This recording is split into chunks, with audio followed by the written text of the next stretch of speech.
एक यहूदी ने अपने बेटे को कहा, जाओ सौदा ले आओ। वो लड़का गया। लड़का रास्ते से गुजर रहा था कि उसकी नजर हुजूर सल्लल्लाहु अलैहि वसल्लम पर पड़ी और हुजूर सल्लल्लाहु अलैहि वसल्लम की नजर भी उस लड़के पर पड़ी। वो वहीं बैठ गया और वहीं बैठा रह गया और देर हो गई। वो यहूदी कभी अंदर जाता कभी बाहर आता कि लड़का कहाँ रह गया, अभी तक आया नहीं। सूरज गुरूब हो गया, मगरिब की नमाज हो गई। शाम को लड़का घर गया।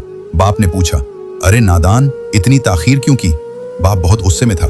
बड़ा नादान और पागल है, मैंने कहा था जल्दी आना, तुम इतनी देर करके आए हो और तुम्हें सौदा लेने भेजा था, तुम खाली हाथ वापस आ गए हो। सौदा कहाँ है?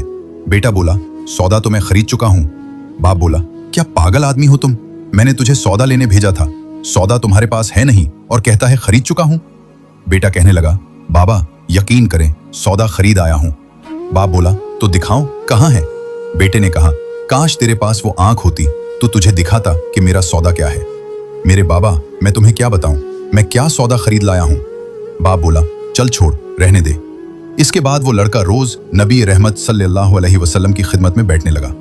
वो यहूदी का उकलौता बेटा था, बहुत प्यारा था, इसलिए उसने कुछ न कहा। कुछ दिनों बाद लड़का बहुत बीमार हो गया।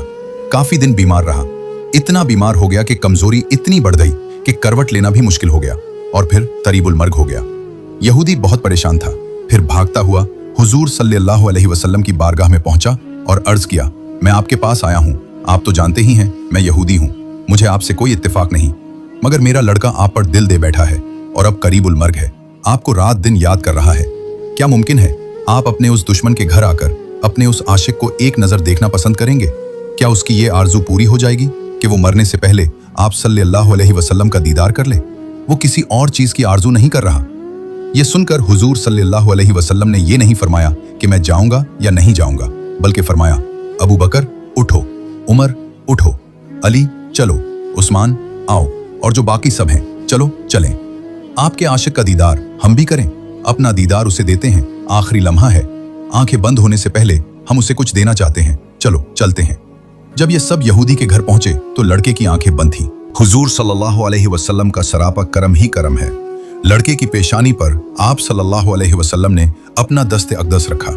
लड़के की आंखें खुल गईं जैसे जिंदगी लौट आई हो, जिस्म में ताकत आ गई, नातवानी में जवानी आई। आंखें खोले, रुख मुस्तफ़ा सल्लल्लाहु अलैहि वसल्लम पर नजर पड़ी, हल्की सी चेहरे पर मुस्कुराहट आई, लब खुल गए, मुस्कुराहट फैल गई। हुजूर सल्लल्लाहु अलैहि वसल्लम ने फरमाया, बस अब कलमा पढ़ लो। लड़का अपने बाप का मुंह तकने लगा तो वो यहूदी बोला, मेरा मुंह क्या तकता है? अबुल कासिम मोहम्मद इब्ने अब्दुल्ला सल्लल्लाहु अलैहि वसल्लम जो कहते हैं कर लो। लड़का बोला, या रसूल अल्लाह सल्लल्लाहु अलैहि वसल्लम, मेरे पास तो कुछ भी नहीं। आप सल्लल्लाहु अलैहि वसल्लम ने फरमाया, बस तुम कलमा पढ़ो, मैं जानो और जन्नत जाने, तुम मेरे हो, जाओ जन्नत भी तो मेरी है, जन्नत में ले जाना ये मेरा काम है।